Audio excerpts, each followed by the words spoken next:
This video is brought to you by Squarespace, an all-in-one platform for building a brand and growing your business online. People are getting their heads shaved en masse.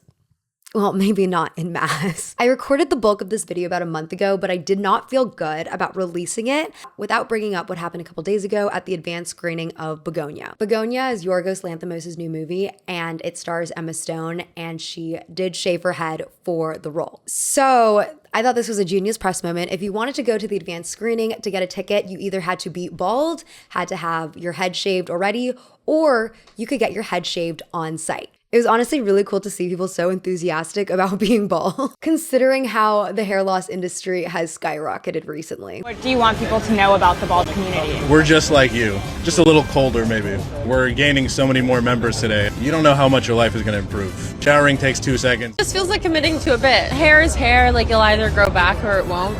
It's kind of a stigma now to like hide it with like a beanie or a hat. I know I got mine on, but that's just because I get cold. I think people need to just embrace. Anyways, I thought I would just add the story in there before we got started.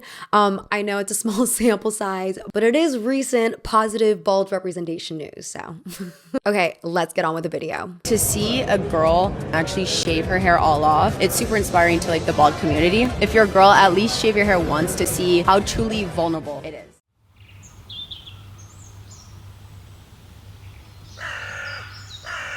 Did you know that in the future, we'll all be bald? They're all getting bald.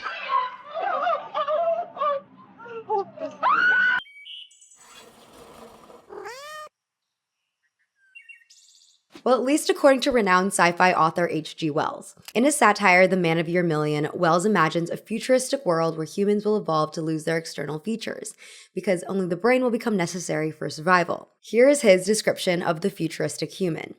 Eyes large, lustrous, beautiful, soulful. Above them, no longer separated by rugged brow ridges, is the top of the head, a glistening, hairless dome, terete and beautiful. No craggy nose rises to disturb by its unmeaning shadows. By the symmetry of that calm face, no vestigial ears project. The mouth is a small, perfectly round aperture, toothless and gumless, jawless, unanimal, no futile emotions disturbing its roundness as it lies. No one knows exactly how Wells came up with this descriptor, but it's not coincidental that most other futuristic or alien representations that we know of imagine them as equally hairless. There's this funny little column that was published in the Washington Post in 1992 titled, "Aliens Really Are Bald, for Very Good Reasons." The writer Joel Achenbach muses, where did this image originate? No doubt within our own egos. Aliens are us, only they're us in the future. The hairlessness is an obvious extension of the same evolutionary process. As we get balder, we're less like apes. And yet, despite the indication that a bald species is more advanced, as we move further and further into the future, it seems like we've become more and more intense about curing baldness. I'm not sure what my TikTok algorithm has been doing lately, but over the past few months, I've been shown a bunch of hair transplant content. There's also this one guy who analyzes celebrity hair to conjecture whether or not someone has gotten a transplant. It looks like maybe it was transplanted. Even though I think it's rude to analyze someone's body, I also just can't stop watching when his videos come up because this world is just so removed from my own. Most of the older men in my family are bald. Most of my friends' dads growing up were balding. Of course, men have probably always gotten hair transplants, at least since the procedure was invented. But I think like cosmetic surgery, it's just more common to talk about it openly now. There was this one actor in my acting class back in New York who's in his 40s, and he was even telling me that one of his other friends flew to Turkey recently to get a hair transplant. And of course, he himself had a pretty luscious mop of hair. So in the back of my head, I was thinking is this friend actually you? Hair transplants, they walk among us. It makes sense why people would invest so much into their hair though. A more enlightened version of myself would say that it doesn't matter and looks aren't everything, but I do feel very strongly about my hair. When my hair is not looking right, it psychologically torments me all day until I'm able to take a shower. And honestly, I'm checking out my bangs in the viewfinder right now because I've been having difficulty styling them. But alas, we have work to do, so. There's also a lot of social messages encoded in hair, and so people do get treated differently based on how much of it they have. As Anthony Sinnott explains, hair is perhaps our most powerful symbol of individual and group identity. First, because it is physical and therefore extremely personal, And second, because although personal, it is also public rather than private. Furthermore, hair symbolism is usually voluntary rather than imposed or given. Finally, hair is malleable in various ways and therefore singularly apt to symbolize both differentiations between and changes in individual and group identities. Today, I want to talk about baldness and the subsequent hair loss industry that has risen to combat it. We're going to talk about some historical methods, which are always fun. It's always my favorite part about any kind of topic I do. Reasons for baldness, and also ways people have subverted baldness as a way to empower themselves in a hair-obsessed society. As a disclaimer, most of what I'm talking about is rooted in American culture because I am American, but hair values are very dependent on cultural values. And so I'm sure across the world, people may feel differently about baldness. I am not the be-end, end-all spokesperson about baldness is what I'm trying to say. Also, if you are interested in any kind of like recommendations, readings, things about my personal life that I write about, anything like that, I do have a Substack. Wow. Yeah. There is a paid subscriber tier if you'd like to support me, but I also post things time to time that are free for everyone. Okay, let's get started.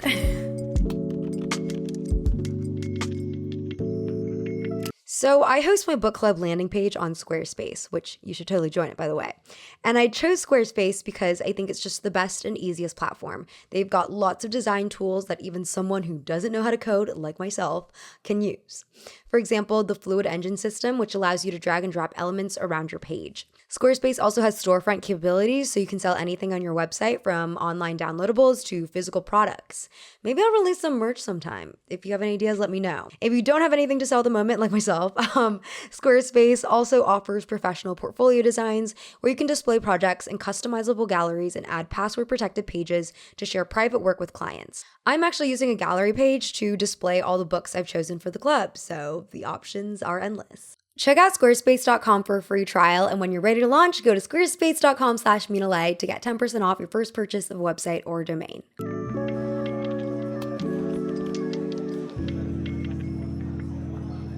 Have you ever stopped to consider what you'd look like completely bald? What?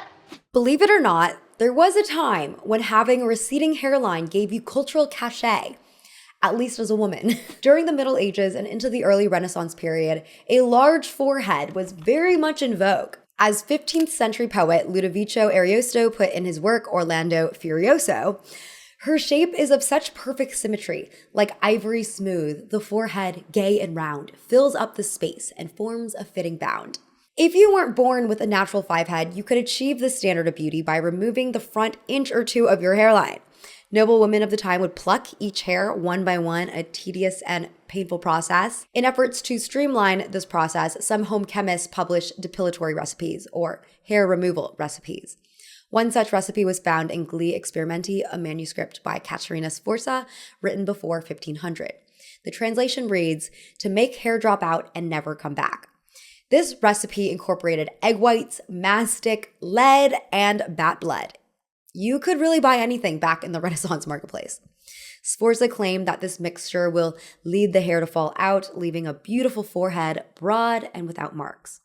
Unfortunately, homemade depilatory recipes with questionable ingredients could also fuck up your face pretty bad. So there were also recipes developed to help women dealing with the after effects of chemical depilation. The Catalan physician Arnold of Villanova, for instance, suggested, if because of the strength of the depilatory, the lady's face was peeled, burned, roughened, or blistered, she should wash it with a mixture of rooster blood, honey, and camphor. There's also been accounts of women burning their hair follicles with hot pins to keep them from regrowing. Ouch. It's difficult to pinpoint exactly why having a receding hairline was a fashion statement back in the day. John Block Friedman notes that literature praising a high forehead was published hundreds of years preceding this depilatory trend, so this was a pretty ancient standard of beauty. For example, in the 12th century poem, The Romance of Thebes, a woman's beauty is determined by a number of attributes, including the forehead, open, high, and white. It also seems to me that forehead hair was put in the similar category of facial hair instead of head hair, because it was also common at the time for upper class women to pluck their eyebrows, their necks, armpits, and pubic hair. This trend was immortalized in 15th century artist Jean Bourdichon's painting Bathsheba Bathing. Miss Bathsheba represents the current body fashions. She is completely hairless from the neck down, but also is sporting a giant egg-like forehead and thin little brows. You may be wondering, why remove hair at all? Like, who started that one? I'd also like to know. Friedman connects this widespread hair removal practice with the medieval medical belief that hairy women were associated with disease. This belief stemmed from ill-informed ideas about human physiology. Essentially, women were thought to be colder and moister in their complexion, whereas men were considered to be hot and dry. Men's hot and dry nature was noted to cook out bodily impurities, but women's cold and moist bodies fostered them, and it was only through menstruation that we would purge these impurities once a month. Joan Cadden notes that in medieval medical writing, if proper purgation by menstruation does not occur, women may grow little beards. Penny Jolly explains further, the nasty nature of female body hair was considered to result from condensation of unevacuated dangerous body fluids, and its removal cleansed the body. Lisa Eldridge offers another explanation for removing facial hair. In her book, Face Paint, The Story of Makeup, she hypothesizes that a high forehead fashion trend could have also been caused by the lead makeup that noble women wore, which sometimes led to hair loss and bald patches. She explains, women may have been forced to shave or pluck the remaining unsightly patches with the result that their hairline gradually moved backwards. Whatever the case, the plucked, rounded forehead look became known as a grand front or a front bombée. Personally, I prefer a high forehead. So baldness was clearly gendered in some way. Of course, men cared about going bald too, even during these early time periods, because ultimately hair was and still is considered an attractive feature. Thomas Deckar wrote in his 1609 satirical guidebook for fashionable young men, the Guls horne-booke, "How ugly is a bald pate? It looks like a face wanting a nose, but a good head of hair, according to him, gives even to a most wicked face a sweet proportion and looks like a meadow newly married to the spring." So poetic. So yes, male baldness, I play a small violin for. But female baldness, and this is what I'm talking about, like full baldness, like not just like a big forehead, but like, the full bald look. This was depicted as actually being morally sinful. For example, it was common enough knowledge that early cosmetics containing mercury, sublimate, and ceruse were damaging to the skin and could cause loss of teeth and, as I said before, loss of hair. But, heavy use of cosmetics was also ideologically linked with sex work. And so the balding woman brought to mind ideas of prostitution, female pride, and disease. This link was even immortalized in the Bible. There's a popular passage cited in the homily against excess of apparel. And in this passage, the Lord frowned upon proud women who reveled in their clothes, ornaments, and fashions. And that to punish them, he would, quote, make the heads of the daughters of Zion bald. Bruh. Hair loss is also a symptom of syphilis, which is a sexually transmitted disease. Therefore, a bald woman was a sign of a woman who slept around. And female promiscuity during those times, and honestly still to this day, is considered morally corrupt. Of course, men could also get syphilis, and they could also lose hair as well because of that. But because male pattern baldness is more common, it was assumed that men just naturally go bald at some point in their lives, with or without syphilis. And also, men have never been subjected to the same purity standards as women. I was reading Janie Schultz's reflections on hairlessness, and in her book, Unbodied Double, she discusses an anecdote where a flight attendant mistakenly addresses breast cancer activist Catherine Lord as Sir.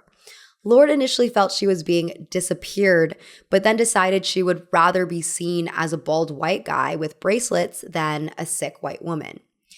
Hairlessness may thus function to consign a woman in public to an indeterminate gender. Schultz explains, if gender were to exist in a more fluid state, then our prevailing and, as gay and lesbian scholars have argued, limiting oppositional paradigm, this indeterminacy might be advantageous instead of problematic. But in our current cultural framework, hairlessness compromises the sign of femininity, regardless of how a woman might present herself. And so balding, at least for women, brings up fears of losing femininity or looking unhealthy. A lot of people's fear of baldness is also tied to a fear of aging or a fear of looking old, an idea that isn't really helped by media depictions.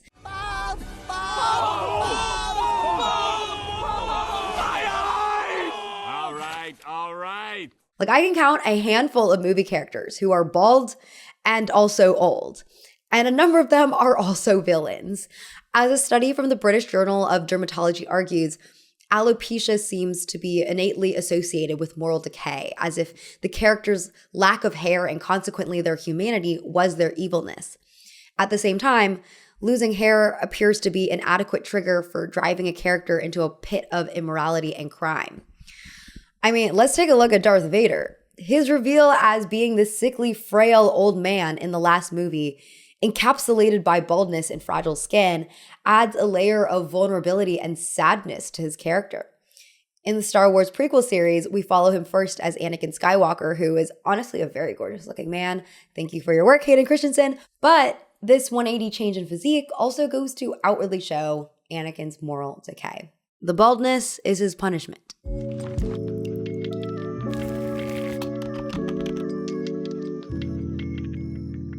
Okay, so thanks to our amazing research at the Mina YouTube Corp, we've learned that most people would prefer to not be bald. Groundbreaking stuff we're doing here on this channel. Also, I just was totally reminded of that like TikTok trend where people would comment, "You're so funny, please don't go bald." It's basically like the new version of like, "You're so funny, like don't kill yourself, haha," where it's like, we don't want your life to be hard. There is a large standing belief in the cultural zeitgeist that, you know, baldness comes with adversity, and therefore a lot of people don't want to be bald. And this has been the case for hundreds of years. The pursuit for a hair loss cure has actually been going on for a very long time. There's evidence of remedies for baldness dating back to Egyptian papyri. One of them refers to a cure for baldness by using a paste consisting of lion fat, hippopotamus fat, crocodile fat, cat fat, serpent fat, and goat fat, rubbed onto the bald scalp. I think it's safe to say that this probably didn't work. The Romans fared no better. The Roman scholar Pliny, who lived in the 1st century, cited the hair-restoring powers of the dung of mice or the urine of an assful. I can imagine whoever followed his advice probably smelled like shit. Literally, dung of mice. The 20th century brought a bunch of random gimmicky snake oil-esque devices, such as the blood rub, which consisted of an examination table with a headpiece made of 4 discs, each covered with 256 magic rubber fingers. The effectiveness behind it was rooted in the myth that baldness was caused by poor blood flow to the scalp. The company's promotional material stated, "No scalp, however tight and contracted, can resist their slow but positive relaxing action." Here we go. I mean, I'm sure it felt good, but the American Medical Association responded, "Seriously, the thing is utter humbug." There was also the Evans electric comb, which was advertised as being able to channel electricity into your weakened hair roots to give life to them. This is what the AMA had to say. The so-called Evans electric comb is, in our opinion, 100% quackery. The statement that the gentle electric current in the Evans comb acts upon the hair as water upon parched plants is hooey to the nth degree. I'm going to start saying that from now on. Like, if anyone says anything crazy to me, I'm going to be like, that's hooey to the nth degree. Then there was the Exervac, which used vacuum pumps to massage the scalp. The AMA sent out a standard letter to all queries about this device, and they were clearly tired at this point. They said every so often something is brought out as a new method of growing hair. They have their day, and after a time are replaced by another method, which promises miraculous results for the bald. Once hair follicles are destroyed, there is no method that can revive hair. Journalist Gersh Kuntzman's book, Hair, A History Quest to End Baldness, lists a bunch of other procedures. His book is actually pretty funny and it's easy to read. It was published in, I think, 2000. Naturally, some of the humor is a product of its time, to put it nicely, but there's a lot of informative stuff in there if you're more interested in the crazy ways we've tried to cure male pattern baldness. To members of the Curly Boys Club, this is a crusade for the benefit of men everywhere. The battle of the receding hairline. Ultimately, though, before we can come up with a solution, we have to understand why it is that people go bald. There's an off-cited 1916 study by Dorothy Osborne that traces baldness to a gene passed down on the mother's side. However, This study had limitations, and we've since learned that common baldness cannot be the result of a single gene because all cases of baldness are subtly different. As Kuntzman writes in his book, if baldness were controlled by the expression of a single gene, like an on and off switch, all bald men would be bald in exactly the same way at exactly the same time. What we've learned since is that there's actually a strong correlation between baldness and hormone levels and a person's genetics. This is a finding that traces back to anatomist James Hamilton's research from the 1940s, a time when he was conducting research on castrated patients at the Winfield State Training School in Kansas. One day, he noticed that one of the patient's visitors, his identical twin brother, was completely bald. Hamilton was baffled by this because the patient himself had a full head of hair. To investigate the cause, he injected the castrated twin with testosterone. 6 months later, the patient had become just as bald as his brother, who had been progressively going bald over a 20-year period. He also conducted this experiment with other patients as well and found that men who did not go bald were from families with no signs of baldness, showing that there's also a genetic factor that is very important. Obviously, the question anyone listening to this has, or at least this was my question when I was reading this, is what do you mean castrated patients? So the Winfield State Training School was a public institution for folks with mental disabilities. And at the time, it was legal in Kansas for institutions to enforce sterilization on patients. I also question that if these patients had mental disabilities, who was consenting on their behalf to allow Hamilton to conduct these experiments? Hamilton's research has been important in understanding baldness, but I think it's equally important to recognize how this research came to be and the horrific stories that we often overlook in our history. Since his studies, we've also learned that it's actually the metabolic product of testosterone called dihydrotestosterone that causes hair loss. And this is why finasteride, a medication that blocks the conversion of testosterone to dihydrotestosterone, is often used as a treatment for male pattern baldness. However, the efficacy of any of these hair loss drugs, including minoxidil and spironolactone, always varies depending on the person, and finasteride is also not even recommended for women because animal studies have shown links with birth defects. There's also other factors for why someone would be losing hair, like stress, side effects from other medications, or symptoms of disorders or illnesses. And so that's also why it's difficult to come up with a medicinal fix-all for everyone.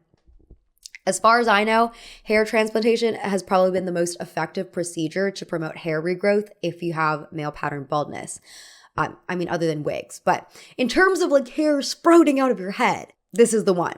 The procedure is mostly credited to American dermatologist Norman Orentreich and his discoveries in the 1950s. However, Dr. Shoji Okuda was reported to have been performing hair transplantation surgery in the 1930s. However, due to World War II, his work was largely unnoticed by dermatologists outside of Japan. Orentreich's process was common practice for 30 years.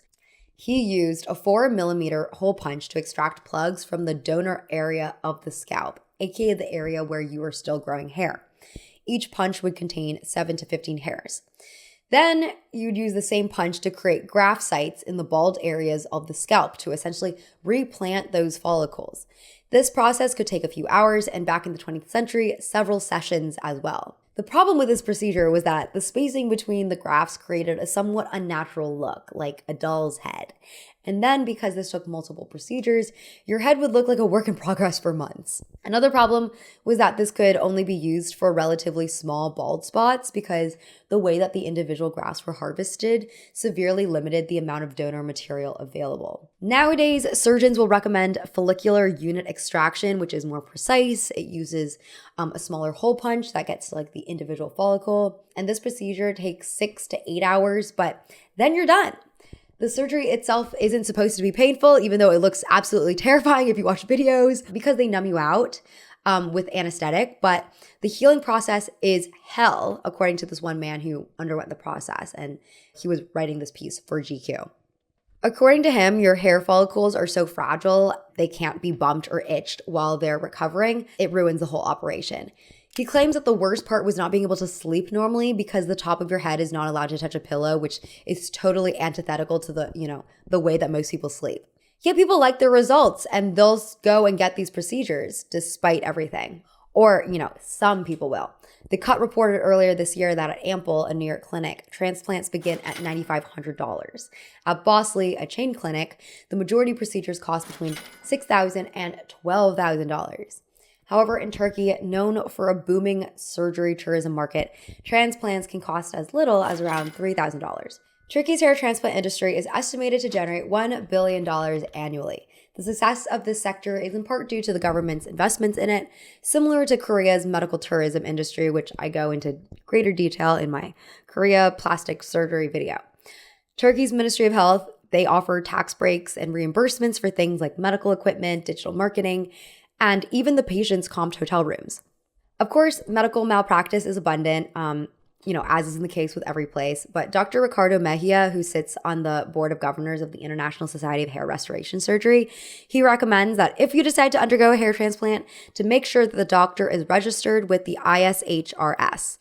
The Cut has also reported that nowadays, med spas are increasingly offering treatments to stimulate hair growth. For example, PRP, which stands for platelet-rich plasma therapy, in which the platelets from a person's own blood cells are re-injected into the scalp. What? Oh my God, you're being so cute. However, I would say beware of any kind of gimmicky treatments, and honestly beware of med spas too, because I feel like the majority of them are just gimmicky overall. Studies actually show that PRP's effectiveness in treating hair loss have mixed results. And generally, I think so many of these procedures will vary depending on the individual, and that's something to always be mindful of before putting thousands of your dollars into something. And I'm pretty sure you can't regrow hair out of placebo, though that would be really cool if possible. This is not super related, but kind of related. Just, praising the craziness of individual human bodies and experiences. I ran out of my fancy moisturizer last month and I started using Eucerin body lotion on my face. Like the body lotion that you can get at like any drugstore, and that honestly saved my life when I was like an 8-year-old with eczema. I have like a whole like giant bottle for my body. But then I just like started using it on my face. And it was supposed to be like a temporary solution until I like restocked on a moisturizer. But honestly, I've noticed absolutely no change in my skin texture. So that's been an amazing realization. And I'm sure there are some of you who are horrified hearing this, which is why I would never put my whole personality into suggesting anyone to throw out their moisturizer for body lotion, especially if they have sensitive skin. But sometimes you're an anomaly and it can be awesome.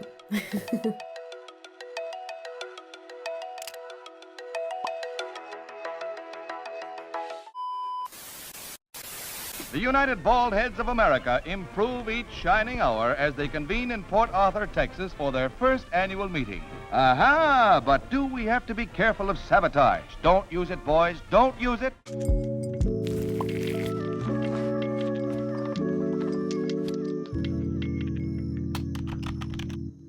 But not everyone feels strained about baldness. I was really touched by this quote from Robert Bernstein, who's actually a hair transplant surgeon, but has not undergone the procedure himself. He said, "For me, hair loss is no big deal. My father was bald, and maybe it doesn't bother me because I had a great relationship with him."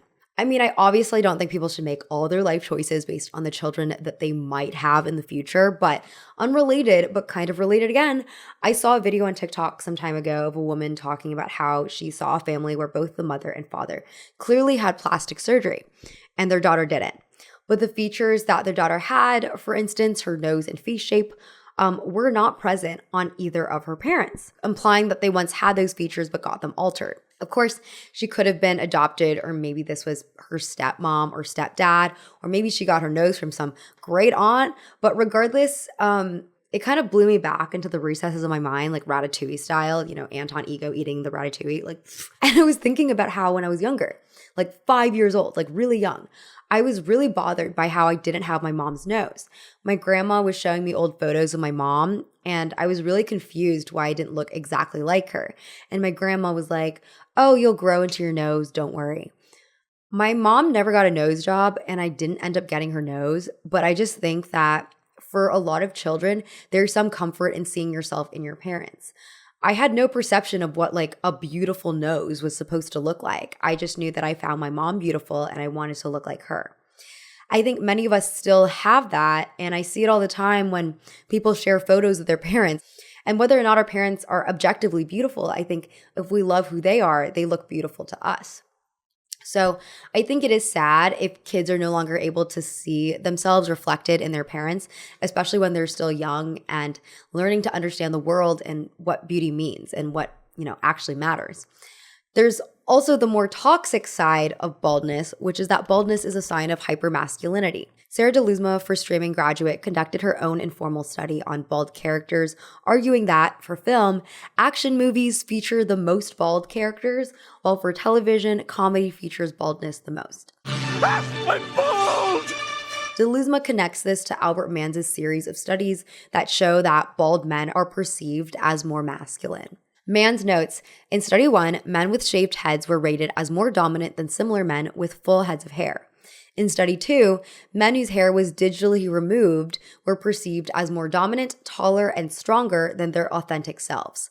Study 3 extends these results with non-photographic stimuli and demonstrates how men experiencing natural hair loss may improve their interpersonal standing by shaving. Theories of signaling norm violation and stereotypes are examined as explanations for the effect. ABC interviewed Manz in 2012, and he argued for a few possible reasons why we perceive bald men to be masculine, such as the possibility that shaved heads are associated with stereotypically masculine professions. Think the military, police, firefighting, and more recently, like professional sports. Another possibility is that men who shave their heads are going against the norm of a society that places so much value on beauty, of which hair is a large part. This in turn can make them look more confident. Yet another theory is that Hollywood has had an effect on society's views of bald men, as anybody who has seen Bruce Willis, Dwayne "The Rock" Johnson, Vin Diesel, or Jason Statham in one of their many action movie roles could attest. Manz explains, take for instance, Bryan Cranston on Breaking Bad. He went from high school teacher to hardcore drug lord just by shaving his head. Morning.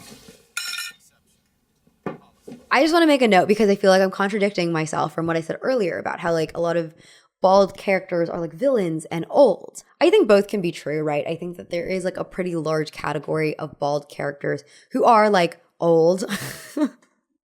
And I think there's also a large category of bald characters played by bald actors or shaved actors, and they're action movie heroes. I also want to note that these action movie heroes are also very muscular.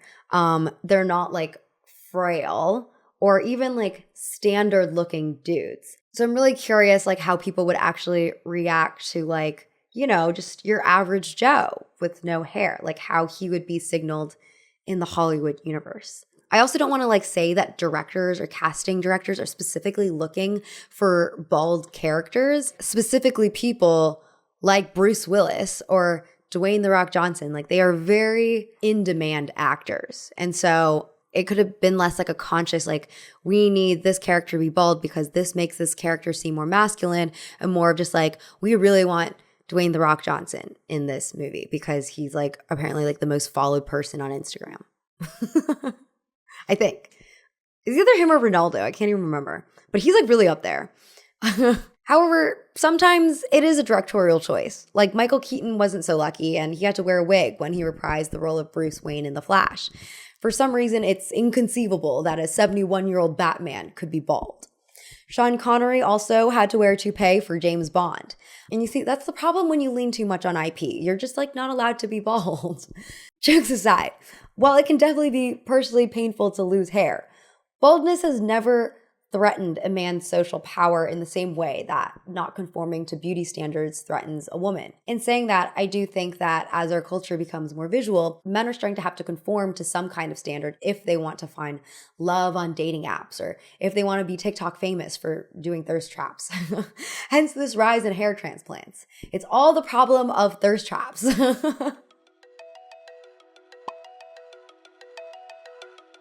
We're still quite far away from where women are expected to be. I actually came across a funny news story from 1954 with the headline, "Three Women Seek to Crash Bald Head Club." Taking place in Stamford, Connecticut, 3 bald women tried to show up to the annual meeting of the All-Male Bald Head Club of America after submitting applications to join. E. Robert Stevenson, who had been a club member since 1918, told the paper, "We've noted that women never take the same pride men do in getting bald. The more hair a man loses, the more he progresses towards becoming a higher primate." So much to unpack in that statement, but clearly we're seeing H.G. Wells' impact here with his belief that being bald makes you more evolutionarily advanced. The club secretary, James B. Rutledge, said, "I don't know how they did it. Somehow they got applications all filled out and dues paid in advance. We'll have to consider their applications." I don't know what ended up happening, but I really hope those queens got their memberships approved.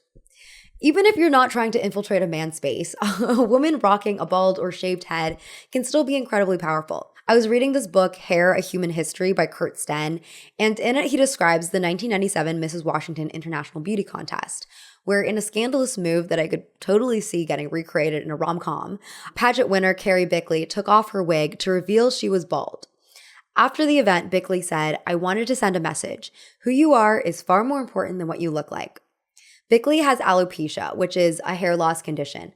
In its most common form, it manifests as coin-shaped patches of hair loss and can be treated with therapeutic steroid injections. It can also be temporary. However, the more severe form is alopecia areata, where the person loses most of their hair very quickly, and that's what Bickley has. She told the Fort Worth Star-Telegram, "All of my security was based on what I saw in the mirror. It took me a while to figure out the only part of Carrie Bickley that was lost was her hair." There's also power in shaving your head, even when you're not experiencing any hair loss. Stephanie Long writes for Refinery29 about how shaving your head can be a symbol of rebellion for Black women especially.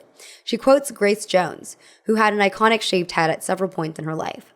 "Without fully understanding it at the time, I savored the response to what I did to myself. By breaking certain laws about how I was meant to behave and look as a model, a girl, a daughter, an American, a West Indian, a human being. My shaved head made me look more abstract, less tied to a specific race or sex or tribe. I was Black, but not Black. Woman, but not woman. American, but Jamaican. African, but science fiction." I also have a female friend who rocks a shaved head, and I asked her why she started doing it, and she was like, "Honestly, it's because I didn't know what to do with my hair anymore, and I was tired of it." And total respect, because her head is a great shape. And that's also low-key one of the reasons why I shaved off my eyebrows back in 2020. I could just never figure out how to groom them before. And it didn't help that like the trend that we were seeing was like that block brow trend. And I just don't think I look good with like thick eyebrows. And yeah, in short, I just didn't know what to do. So I was like, fuck it, no eyebrows. And it was awesome for the time. Literally the only reason I grew them back was because my agent advised me to do it if I wanted to get considered for more acting roles. I feel like I'm Sean Connery, and this was my James Bond moment.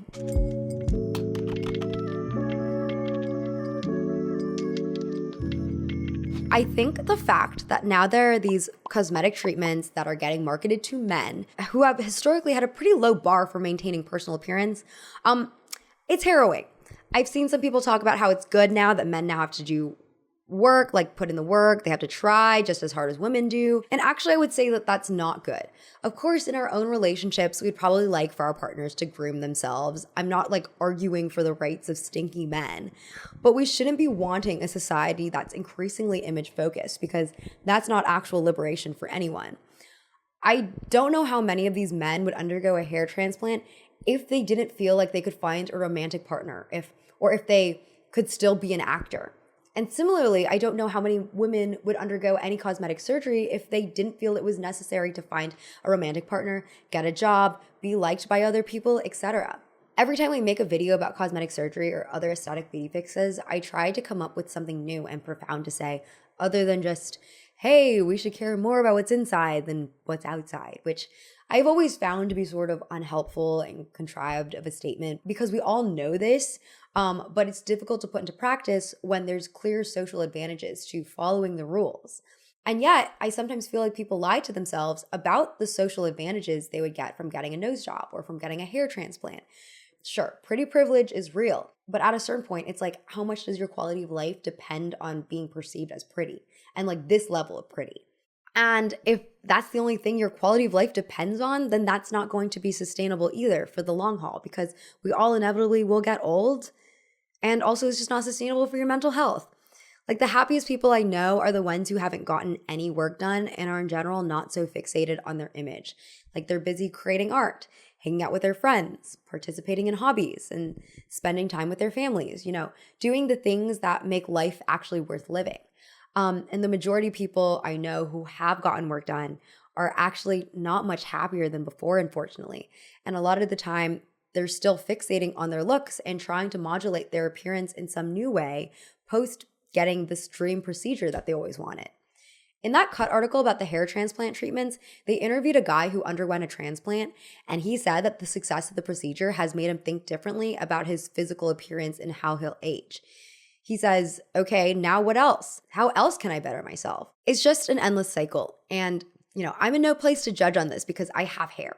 At least when it comes to like the hair conversation. I have hair. I don't know how it would feel to lose it yet. Though honestly, there's a lot of thinning in my family genetics, so it might be my reality in the future. But for now, I have no idea. But I do think that it serves us to keep asking whether or not the quality of life we have can be improved in ways that don't have to do with altering our appearance. And if it can, those are honestly the ways that are probably more fruitful to invest in. That's all I have to say for today, everyone. Thank you so much for listening to me out. Reminder that I do have a newsletter. If you want to support me, the link is in the description. And otherwise, I'll chat with you next time, and I hope you have a lovely rest of your day. Okay, bye. We like happy endings, and this certainly is one. And the moral for bald men, if you want to get a girl, get a head of hair